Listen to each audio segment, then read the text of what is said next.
Hello students, मैं Mrs Deen Lalbagh girls inter college से और यहाँ मैं अपने क्लास 10 के मैथ्स स्टूडेंट्स का वेलकम करती हूँ लालबाग गर्ल्स इंटर कॉलेज के यूट्यूब चैनल पर।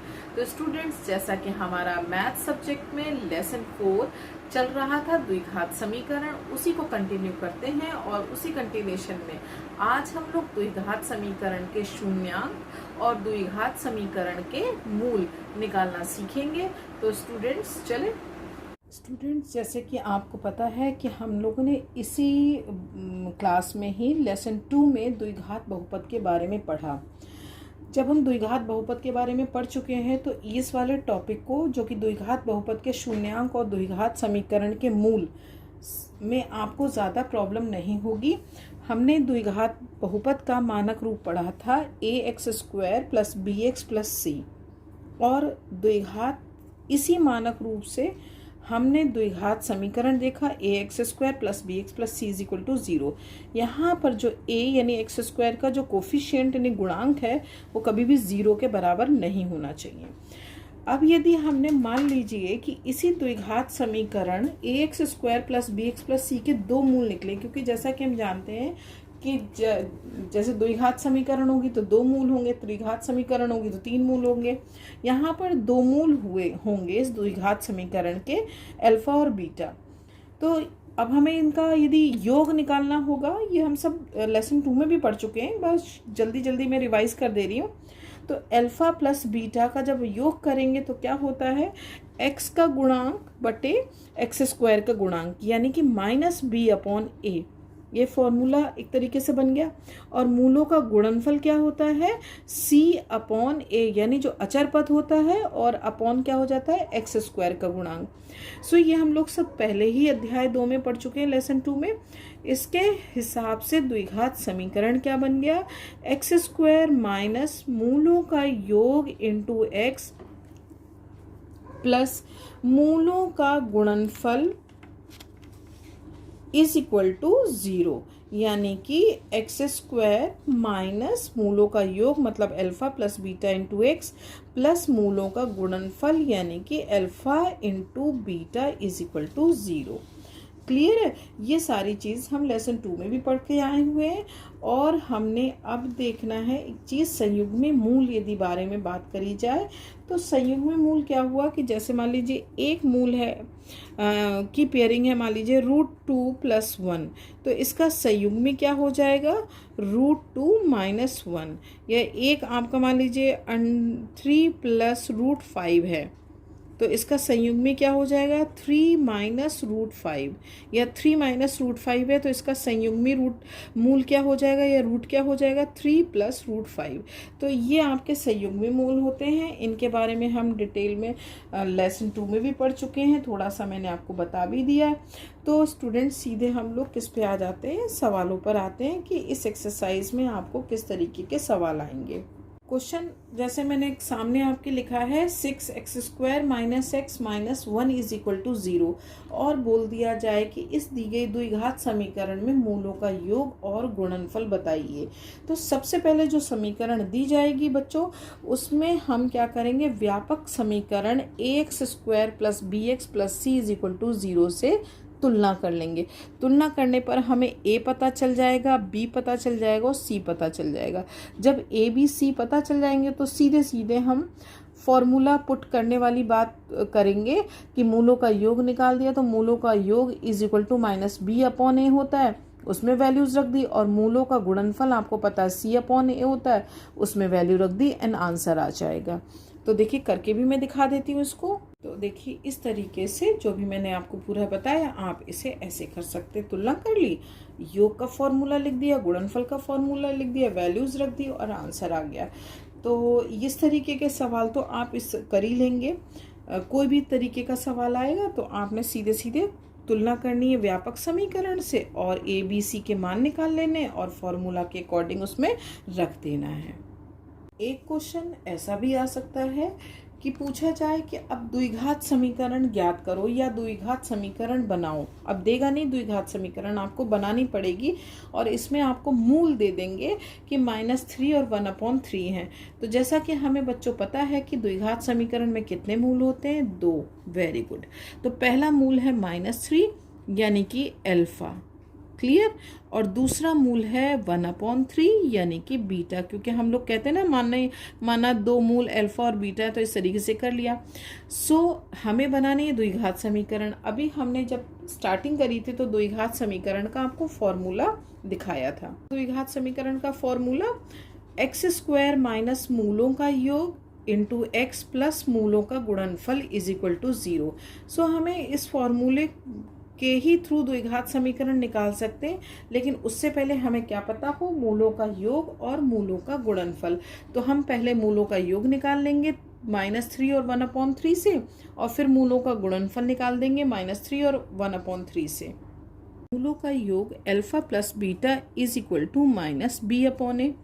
क्लियर है। तो यहाँ पर b/a नहीं करना है आपने। बच्चे कंफ्यूज ज़रूर हो जाते कि मैम ने तो बताया था कि दो मूलों का योग -b/a और दो मूलों का गुणनफल c/a। लेकिन बच्चों यहाँ पर हमें द्विघात समीकरण बनानी है, जिसमें पहला मूल है -3 और दूसरा मूल है 1/3। तो इसमें वैल्यू रख देंगे, यानी मूलों का योग -3 प्लस 1/3, एलसीएम ले लेंगे तो एलसीएम हमारा 3 आ जाएगा। ये -9 प्लस 1 इज इक्वल टू -8/3। ठीक। अब मूलों का गुणनफल, क्योंकि हमें द्विघात समीकरण बनानी है, तो मूलों का गुणनफल -3 इंटू 1/3। 3 से 3 कैंसिल हो जाएगा तो आ जाएगा -1। अब हमने फॉर्मूला रखना है। समीकरण का फॉर्मूला क्या होता है, x² माइनस मूलों का योग इंटू x प्लस मूलों का गुणनफल इज इक्वल टू 0। अब हमने x² माइनस मूलों का योग अल्फा प्लस बीटा क्या निकाला था, देखिए -8/3, यहाँ रख देंगे -8/3। देखिए इस वाले माइनस से कंफ्यूज मत होइएगा, ये वाला माइनस तो इसी का है। x प्लस अल्फा और बीटा हमने क्या निकाला था, -1 रख देंगे। जो जैसा है वैसा ही रखेंगे, आप अपने मन से कोई चीज़ एक्सचेंज नहीं कर सकते। ठीक है। अब x² minus minus plus 8/3x plus minus -1 is equal to 0। तो इस तरीके से ये हमारी हो गई द्विघात समीकरण।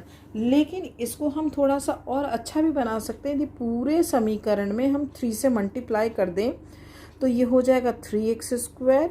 जब 3 से मल्टीप्लाई करेंगे तो ये वाला 3 कट हो जाएगा, 8x minus 3 is equal to 0। This is the answer.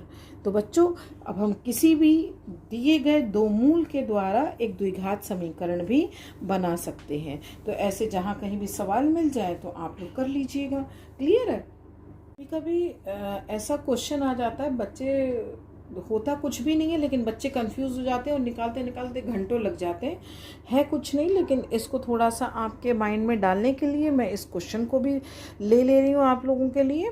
समीकरण कुछ इस तरीके से बोला गया है कि द्विघात समीकरण बताइए या बनाइए जिनके मूलों का योग 6 और गुणनफल -16 है। बच्चों यहाँ पर आपको कंफ्यूज मत होना कि ये पहला मूल है ये दूसरा मूल है, नहीं, साफ साफ कह रहा है मूलों का योग दिया गया है। मूलों का योग मतलब alpha plus beta is equal to 6। अब हमें निकालने की ज़रूरत नहीं है क्योंकि दिया है। और गुणनफल यानी alpha into beta is equal to क्या दिया, -16। तो कहता है द्विघात समीकरण बताओ। और we know that very well कि द्विघात समीकरण का फॉर्मूला बनाना हमारा क्या होता था, x² minus alpha plus beta यानी मूलों का योग इंटू x प्लस मूलों का गुणनफल इज इक्वल टू 0।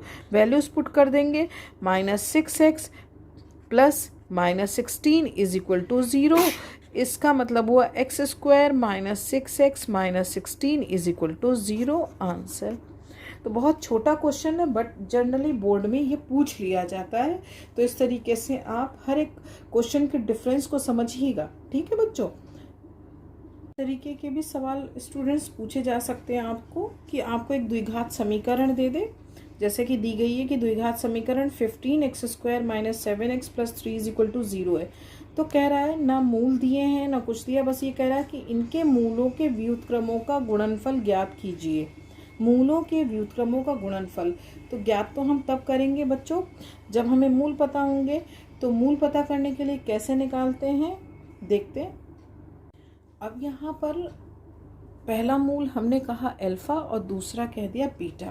तो जब भी मूल ना दिए जाएं तो बताया गया है कि दिए गए द्विघात समीकरण की तुलना हमेशा व्यापक समीकरण से कर लीजिए। तो यहाँ पर हमने ax² + bx + c = 0 से तुलना कर ली, जिससे हमें a की वैल्यू पता चल गई, b की और c की। a है 15, b है आपका -7 और c है आपका 3। अब मूलों का, चूँकि देखिए सवाल था हमारा क्या कि मूलों के व्युत्क्रमों का गुणनफल ज्ञात करना है, मूलों के व्युत्क्रम का।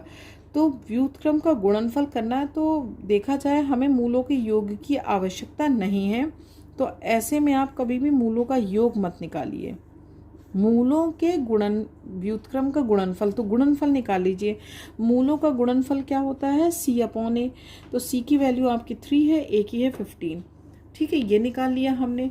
अब चूंकि वो क्या कह रहा है, मूलों के व्युत्क्रम, व्युत्क्रम मतलब रेसिप्रोकल यानी प्रतिलोम। पहला मूल था हमारा अल्फा, तो व्युत्क्रम क्या हो गया 1/अल्फा। और दूसरा मूल था बीटा, तो बीटा का व्युत्क्रम क्या हो गया 1/बीटा। दोनों मूलों के व्युत्क्रम का गुणनफल, गुणनफल देखा जाए तो क्या हो जाएगा 1/अल्फा बीटा, अंश के अंश से गुणा हो जाएगी, हर की हर से। अब 1/अल्फा बीटा का आपका वैल्यू क्या है 3/15। जब हम इसको सॉल्व करेंगे तो 15 ऊपर चला जाएगा और 3 नीचे रहेगा। 3 1 = 3 और 3 5 = 15। तो इस तरीके से आंसर आ जाएगा 5। तो ये आपका जो है, जो हमने लिखा ना 1/अल्फा × 1/बीटा, ये प्रश्नानुसार है, क्योंकि वो क्या कहा उसने, मूलों के व्युत्क्रम का गुणनफल। तो जो मूल थे उसका व्युत्क्रम कर लिया, गुणनफल निकाल दिया। इस तरीके से हमारा ये सवाल भी हो सकता है। तो ऐसे ही बहुत से अलग अलग तरीके के सवाल आएंगे। तो बच्चों, मुझे यहाँ तक समझ लग रहा है कि आपको ये सब अच्छे से समझ में आया होगा। आप एक्सरसाइज पूरी कंप्लीट करिएगा। जो क्वेश्चन ना समझ में आए व्हाट्सएप ग्रुप पे पूछ लीजिएगा। इसी उम्मीद के साथ मैं यहाँ से टॉपिक बंद करती हूँ, और आप अच्छे से अपने घरों में रहिए, सेफ रहिए और अपना होमवर्क करते रहिए टाइम टू टाइम। तो अगले वीडियो के साथ हम जल्दी मिलते हैं, तब तक के लिए okay bye, tata, thank you.